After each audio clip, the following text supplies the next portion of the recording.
107.8 FM संस्कृति विभाग के रेडियो जयघोष में कल्चर दीदी आप सभी का स्वागत करती है, हार्दिक अभिनंदन करती है।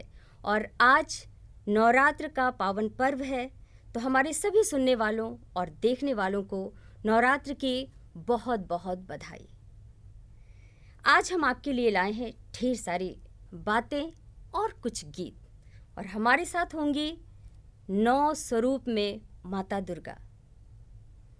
और हमारे साथ विशेष रूप से आज के इस कार्यक्रम की हमारी अतिथि हैं भारत सरकार द्वारा पद्मश्री से सम्मानित डॉक्टर विद्या बिंदु सिंह जी, जो नवरात्र के बारे में बहुत सारी बातें आज हमसे करेंगे, चाहे वो फिर स्वास्थ्य की बात हो या पर्यावरण की, या फिर नवरात्र में 9 दिन हम जो कुछ भी करते हैं, किस तरह से व्रत होता है, कैसे कलश की स्थापना होती है, लोक संस्कृति में कौन सी बातें हैं, कौन सी देवी गीत गाए जाते हैं और क्या कथा है, किस तरह से हम इन 9 दिनों को मनाते हैं और 10वें दिन मनाते हैं विजयादशमी।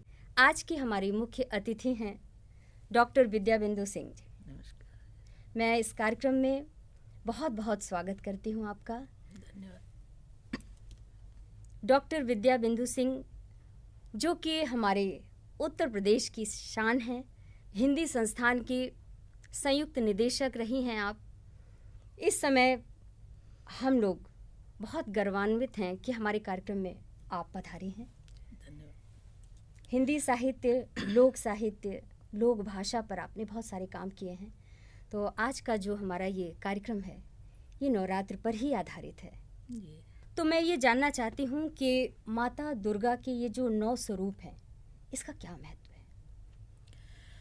देखिए, भारतीय संस्कृति में शक्ति को शिव से भी बड़ी माना गया है। जी। शिव की शक्ति हैं, और ये 9 दिन का जो व्रत होता है नवरात्र, ये जब भगवान श्री राम रावण को नहीं मार पा रहे थे तो उन्होंने शक्ति की उपासना की। राम की शक्ति पूजा आप लोगों ने पढ़ी होगी, निराला जी ने लिखी है। तो उसमें रोज़ाना वो उनकी साधना कर रहे थे। अंतिम दिन जब आया तो उन्हें लगा कि माँ जो है आज नहीं अगर अपना वरदान देगी तो मैं जो मेरे जीवन का उद्देश्य है, मैं रावण का संहार नहीं कर पाऊँगा। तो 1 सहस्त्र कमल चढ़ाने का उनका संकल्प था। तो आखिरी कमल रह गया था, तो उसको देवी ने उनकी परीक्षा लेने के लिए कमल का पुष्प वहाँ से लुप्त हो गया। तो टटोला उन्होंने कहा, अब मैं क्या करूँ, मेरा अधूरा रह जाएगा मेरी साधना। तो उन्होंने कहा कि याद आया कि माँ मुझे राजीव नयन कहती थी। तो उन्होंने अपना एक नेत्र चढ़ाने का संकल्प लिया, और जैसे ही उन्होंने अपनी आँख निकालने की कोशिश की, वैसे ही माँ प्रकट हुई और बोली कि तुम्हारी जय होगी, जाओ। उसी की स्मृति में ये 9 दिन की पूजा होती है और देवी का व्रत रखते हैं लोग। इसके कई महत्व हैं। सामाजिक महत्व है ही, इसमें हम जुड़ते हैं अपने समाज से, हर वर्ग के लोग पूजा करते हैं और सभी एक दूसरे को भेदभाव भुला करके मंदिर में एक साथ बैठ के भोजन करते हैं। कन्याओं को भोजन कराया जाता है 9वें दिन। और इसका जो सांस्कृतिक महत्व तो है ही, सामाजिक महत्व तो है ही, इसका स्वास्थ्य की दृष्टि से भी, प्राकृतिक चिकित्सा की दृष्टि से भी बड़ा महत्व है। ये नवरात्र जो आपने कहा 2 नवरात्र होते हैं, दोनों ही नवरात्र ऋतुओं के संधि काल में होते हैं, जब ऋतु परिवर्तन होता है। ऐसे समय में तमाम बीमारियां, आदि व्याधि घर कर लेती हैं, मौसम बदलता है। इसलिए लोग मन से और शरीर से दोनों से स्वस्थ रहें, इसलिए उपवास का, ध्यान का, पूजा मनन का ये विधान हमारे पूर्वजों ने रचा कि इस बहाने लोग तामसी चीज़ों से विमुख होंगे, सात्विक आहार करेंगे, सात्विक साधना करेंगे, पूजा पाठ में मन लगा रहेगा। व्रत रखने से शरीर स्वस्थ रहेगा और इसीलिए जो खान पान का निषेध है, लोग कहते हैं कि नवरात्र भर कुछ लोग केवल जल पीकर रहते हैं, कुछ लोग केवल एक बार खाते हैं, लेकिन शरीर की रक्षा जिससे हो सके उसका विधान इसमें किया गया है। और ये 9 देवियाँ जो हैं, प्रथमम शैलपुत्री, द्वितीयम ब्रह्मचारिणी, तृतीयम चंद्रघंटेति, कूष्मांडे चतुर्थकम, पंचमम स्कंदमातेति, खष्टम कात्यायनी च, सप्तमम कालरात्रि च, नव दुर्गा प्रकृत का। तो लेकिन ये जो कलश स्थापना होती है जिसमें जौ खोसा जाता है और नीचे वो बनाते हैं, रंगोली बनाते हैं, उसके ऊपर स्थापित करते हैं कलश और आम्र पल्लव लगाते हैं, अंदर जल डालते हैं, तो ये क्या है इसका? देखिए, हमारे यहाँ जल में सारे तीर्थों की अवधारणा है जी, इसलिए कलश हर संकल्प में, हर संस्कार में, हर पूजन में कलश जरूरी है। और अगर कलश कोई श्रोता नहीं मिलता कथा सुनने के लिए तो लोग कलश रख करके उसके सामने पूजा करते हैं और कथा सुनाते हैं, क्योंकि कलश घट का भी प्रतीक है। घट के कई अर्थ होते हैं, तो शरीर एक हमारी एक साक्षी के रूप में भी कलश है, और उस कलश में एक कल्पना की जाती है कि सारे जो पवित्र नदियां हैं सबका जल है, उसमें मंत्र भी हैं, उन मंत्रों का आवाहन करके सारी नदियों को उसमें आमंत्रित करके जल डाला जाता है, गंगा जल डाला ही जाता है, सभी सप्त नदियों का सबका उसमें अवधारणा की जाती है। उसके नीचे मिट्टी पर जो जौ बोया जाता है, जवारे निकलते हैं, उससे वातावरण शुद्ध होता है। आपने देखा होगा कि नवमी के दिन, दशमी के दिन जो जवारे निकलते हैं उसको बच्चों के कान पर खोस दिए जाते हैं, उसको उससे घर में हर जगह रखा जाता है, तो उससे जो एक वातावरण शुद्ध होता है, ऑक्सीजन मिलता है, उससे रोग दूर होते हैं। आम्र पल्लव के बारे में भी यही कहा जाता है कि आम्र का पल्लव जहाँ होता है, इसीलिए पहले देखिए बंधनवार सजते थे, उसमें रोग प्रतिरोधक क्षमता होती है। अगर आम का पेड़ आपके घर के सामने है तो आपके घर में रोग प्रवेश नहीं करेगा। अब आयुर्वेद की दृष्टि से भी बहुत खोज हुई है, तो उसमें आम की पत्तियों से एक पाउडर निकलता है, किसी ने बताया आयुर्वेद के, उसको जो है ज़रा सा डाल दीजिए तो आप निरोगी रहेंगे। उसी तरह तांबे का पैसा डालते हैं, अक्षत चढ़ाते हैं, रोली और जो चौक पूरते हैं उसमें भी इसलिए कि जो चौक पूरा जाता है आटे से, चावल से, अक्षत डाला जाता है, तो जितने प्राणी हैं, जीव जंतु हैं, उनका भी हमारी कमाई में हिस्सा है। ऐसे आप नहीं खिला पाते, इस बहाने आपने चौक पूरा, वो जो वहाँ बचा रह गया उसको चींटियाँ खाती हैं, फिर उसको जल में विसर्जित किया जाता है, जल की मछली खाती है। अब तो लोग प्रदूषण फैला रहे हैं, सारा कचरा डाल देते हैं, इसलिए वो नहीं करना, लोग रोक लग गई है कि लोग उसको शुद्ध जगह पे डालें। तो इस तरह से जो है, जो कलश की स्थापना है, कलश के ऊपर मंगल दीप जलता है, उसका प्रकाश चारों, उसके दीपक के नीचे भी अक्षत की कटोरी रखी जाती है, क्योंकि दीपक धरती पर ऐसे नहीं रखना चाहिए। कहते हैं कि धरती जलती है तो वो शाप देती है, क्योंकि धरती हमारी माँ है, इसलिए उसके ऊपर कटोरी, कलश के ऊपर कटोरी, कटोरी के ऊपर कलश, और उसका प्रकाश आम्र के पल्लों के बीच से जो प्रकाशित होता है, वो प्रकाश का और मुक्ति का, सुख सौजन्य का, इन सब का आधार होता है, और उसकी कामना की जाती है जीवन में प्रकाश की, इसलिए कलश के ऊपर दीप जलाया जाता है। और दीदी, जो जैसे नवरात्रि में 8वें दिन कुछ लोग 9वें दिन जो कन्या जिवाते हैं, कन्या की पूजा करते हैं, बाल कन्याओं की विशेष रूप से। देखिए, तो हमारे यहाँ कन्या को पवित्र माना गया है जी, इसीलिए आपने सुना होगा पंचकन्याओं का, पंचकन्याओं का पूजन बराबर होता है। और वो पंचकन्याएं ऐसी थीं जिनके साथ धोखा हुआ था, छल हुआ था, और उन्हें समाज ने अपवित्र माना, ये धारणा न रहे, इसलिए क्योंकि वो बड़ी निर्दोष थीं। अहिल्या, तारा, मंदोदरी, कुंती, इन सब के साथ ये आरोप लगा कि अपवित्र हो गई हैं पांचों के। लेकिन उनकी पूजा हम शुरू से करते आ रहे हैं, बिना उनकी पूजा के कोई भी संस्कार या व्रत पर्व त्यौहार पूरा नहीं होता। तो ये कन्याओं को महत्व देने के लिए कि कन्या जो है माँ है, सृष्टि करता है, पालन करता है, और अंत में जब दुसह हो जाता है संहार भी करती है। तो अच्छाई को पनपने देती है, अच्छाई का पालन पोषण करती है, लेकिन दुर्जनों का संहार करती है। ऐसी शक्ति, ऐसा बीज है उस कन्या में। बीज से ही विकास होता है वृक्ष का। तो इसलिए उस बीज की पूजा, इस कन्या की पूजा करके हम मंगल की कामना करते हैं।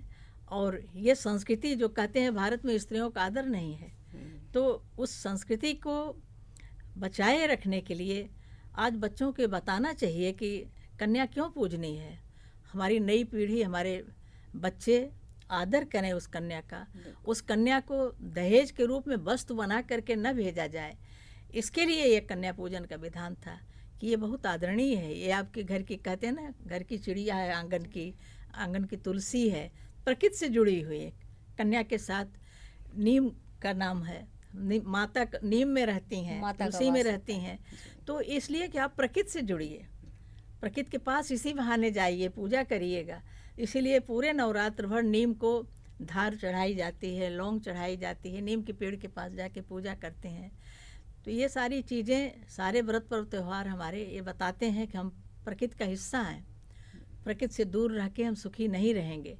और अभी कोरोना काल में इतनी बड़ी महामारी में प्रकृति ने ही हमारी रक्षा की। बिल्कुल। इसको बताने के लिए हम जो है इस तरह के पूजा पाठ करते हैं। कितनी अच्छी बात है, कितनी महत्वपूर्ण बात है हमारी भारतीय संस्कृति में कि देखिए, हम गऊ को भी माता कहते हैं, तुलसी माता, वनस्पति को भी माता कहते हैं, गंगा मैया कहते हैं। तो हर जगह हम पूजन स्थल है हमारा, इसलिए कि हम प्रकृति से जुड़े रहें, प्रकृति के साथ चलें, यही जीवन। दुर्गा सप्तशती की कहानी बच्चों को बतानी चाहिए, क्योंकि उसमें यह है कि एक वैश्य और एक राजा दोनों ही उदास होकर के निकल जाते हैं घर से। विरक्त हो जाता है मन कि राजा को उनके अपने बच्चों ने, अपने परिवार ने और मंत्रियों ने धोखा दे करके उनसे ले लिया था राज। और जो वैश्य था उसको भी यही ग्लानि हुई थी। वो दोनों वन में चले जाते हैं और ऋषि से पूछते हैं कि जिन लोगों ने इतना अपमान किया, घर से निकाल दिया, सब कुछ ले लिया, उनके प्रति हमारा मन मोह से मुक्त क्यों नहीं हो रहा है। उन्हीं बच्चों में मन लगा रहता है, उसी राज के बारे में सोचते रहते हैं, वहाँ क्या हो रहा होगा। तो ये जो माया से मुक्त करने का है, क्या उपाय है। तो ऋषि उनको बताते हैं कि माया भी देवी का एक स्वरूप है और कैसे देवी का जन्म हुआ। ब्रह्मा के नाभि से जो राक्षस पैदा हुए, फिर उसमें देवी प्रकट हुई उनका संहार करने के लिए।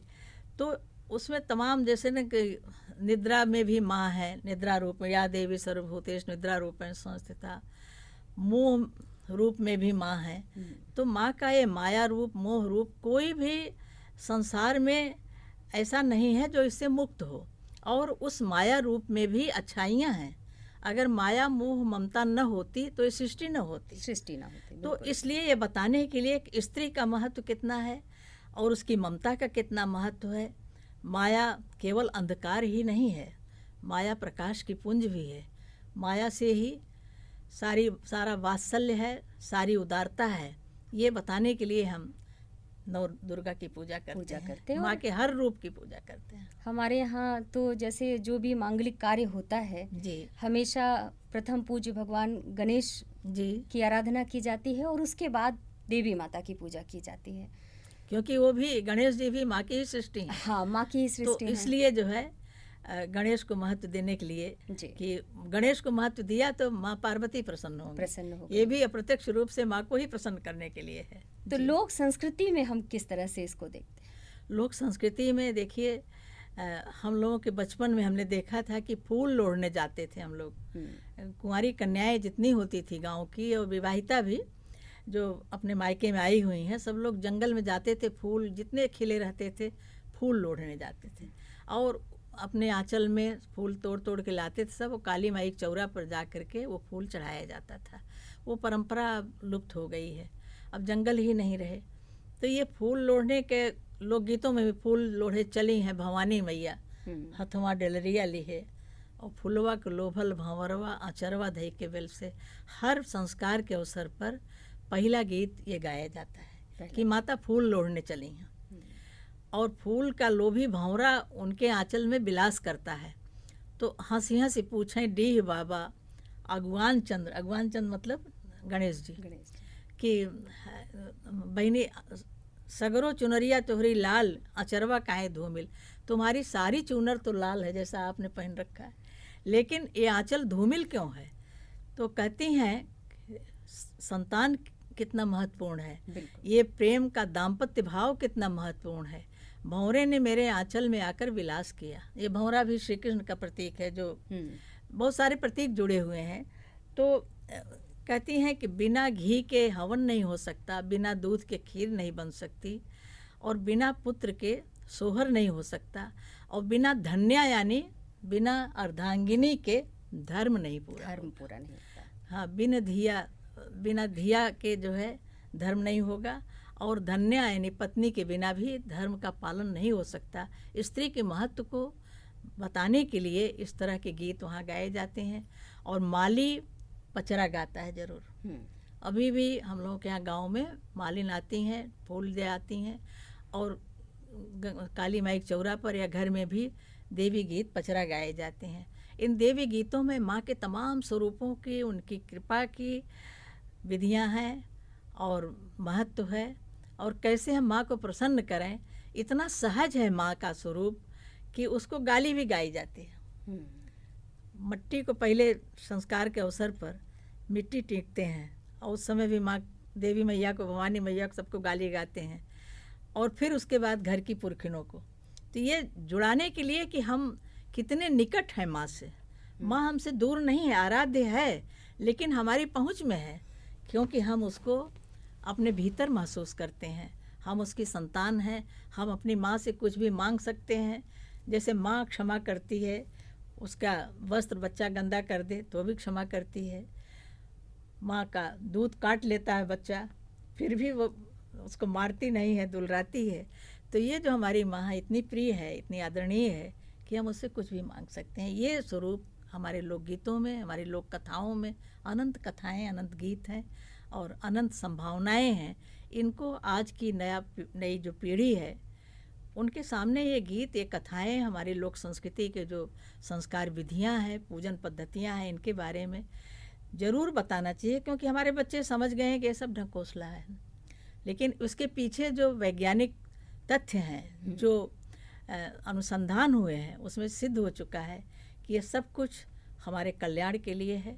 मनुष्य मात्र का ही नहीं, सारी जीव जंतुओं, पूरी प्रकृति की रक्षा का जो भाव है, उसके संरक्षण का जो भाव है, उसको जानने के लिए ये व्रत पर्व त्यौहार मनाए जाते हैं। ये जो दौर है, ये जो समय है, ये सोशल मीडिया का समय चल रहा है, और ऑनलाइन अभी हमने कोविड में भी देखा कि पढ़ाई जो बच्चों की चल रही थी ऑनलाइन और ऑफलाइन भी चल रही है। इस समय तो दोनों ही चल रही है, ऑनलाइन भी ऑफलाइन भी। तो ये बात तो जाहिर है कि बच्चे बहुत व्यस्त हैं, और वो इनको चाह करके भी, कुछ बच्चे जो इन चीज़ों को समझते हैं, इसकी वैज्ञानिकता को भी समझते हैं, मानते भी हैं और करना भी चाहते हैं, लेकिन समय का बहुत अभाव रहता है। सुबह से उनकी दिनचर्या शुरू हो जाती है कि उनको अपने स्कूल कॉलेज जाना है, फिर उनका कोचिंग है या जो सर्विस करते हैं, बहुत तरह की समस्याएं हैं। लेकिन फिर भी ये हम सबकी जिम्मेदारी है कि जैसे आज आपने इन चीज़ों को बताया कि नवरात्र जो है वो कितना महत्वपूर्ण है। चाहे वो हम स्वास्थ्य की बात करें, चाहे पौधों को बचाने की, पूजन की, या माता की, या समग्र पृथ्वी की हम बात करें, जिसमें हम सब से जुड़े हैं। मनुष्य सामाजिक प्राणी है।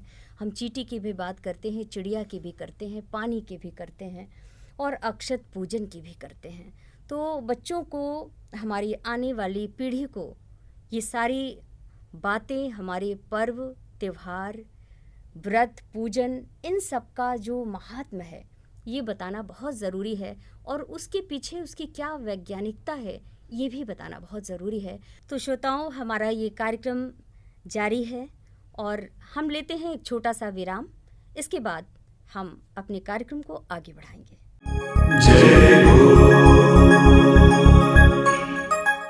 ये जो लोक मंगल की भावना की बात बार बार हमारी इस आज के कार्यक्रम में आ रही है, और लोक संस्कृति पर आपने इतना काम किया है।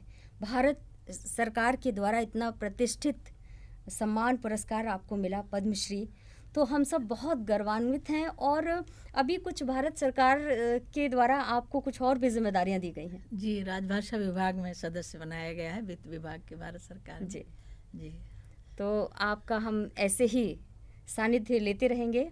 और आपने चूंकि मुझसे कहा है इस गीत के लिए, तो हमारे दर्शक ज़रूर सुने इस गीत को।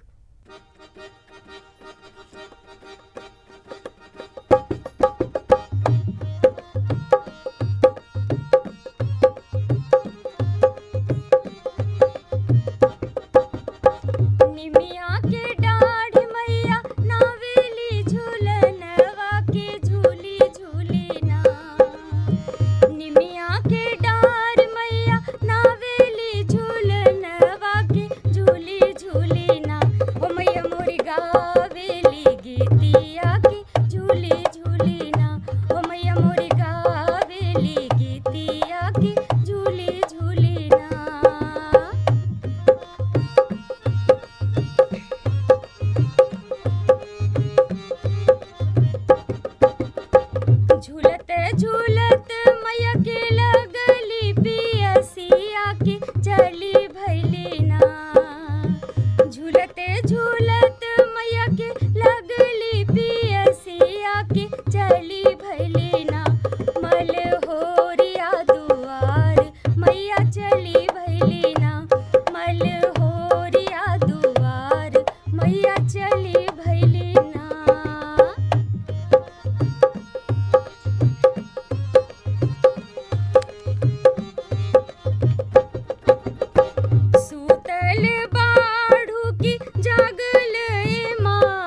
कि हमारा आज का कार्यक्रम आपको पसंद आया होगा। आज के कार्यक्रम की हमारी मुख्य अतिथि डॉक्टर विद्याबिंदु सिंह जी रहीं और आपसे आपने सुना बहुत सारी जानकारियाँ आज के इस कार्यक्रम के बारे में। इसी तरह से हम लेकर के आते रहेंगे बहुत सारे कार्यक्रम हमारे रेडियो जयघोष पर। इसको आप YouTube चैनल पर सब्सक्राइब कीजिए, लाइक कीजिए, कमेंट कीजिए और देखते रहिए, सुनते रहिए। तो इन कन्याओं से सुनिए लोकगीत और इसी के साथ हम विदा लेते हैं, फिर मिलने के वादे के साथ कि मैं कल्चर दीदी इसी तरह से अगले एपिसोड में कुछ स्पेशल, कुछ नया लेकर के आपके सामने फिर हाजिर होंगी। नमस्कार।